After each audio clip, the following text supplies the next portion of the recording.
Welcome to my Minicket channel. আশা করি তোমরা তো ভালো আছো। আর রুমেল ঝড়ের কারণে আমিও গায়েব হয়ে গিয়েছিলাম আর পাপিও গায়েব হয়ে গিয়েছিল। ঝড়ের পরেই আমরা একটু বাগানের দিকে আসতে চেয়েছি।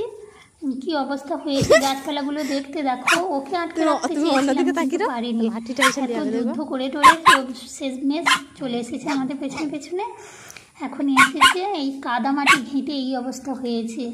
আর এই লাঠিটা তার মাসিমণি নিয়েছে, মাসিমণির কাছ থেকে ওই লাঠিটা নিয়ে নেবে। লাঠিটা নিলি কেন? তুই কি আমার মারবি? এই নিয়ে নিয়েছি, দেখেছো যুদ্ধ।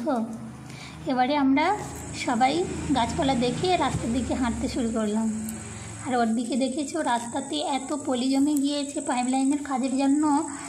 সেই টাইম কলের কাজ হয়েছিল, যার জন্য বৃষ্টিতে পুরো পলি জমে গিয়েছে। আর এর অবস্থা কি হয়েছে দেখেছো? পুরো যেন সাদা ভাল্লুক। কি অবস্থা হয়েছে! এই সন্ধেপুরে নিয়ে গিয়ে ওকে স্নান তো করানো যাবে না, ভালো করে 4টে হাত পা ধুয়ে দিয়ে পুরো গাগুলো মুছে দিতে হবে। আমার ফর্সা মেয়েটা কি সুন্দরী দেখতে, তার অবস্থা দেখেছো কেমন হাঁটছে মাসিমণির পেছন পেছন, খুব মস্ত।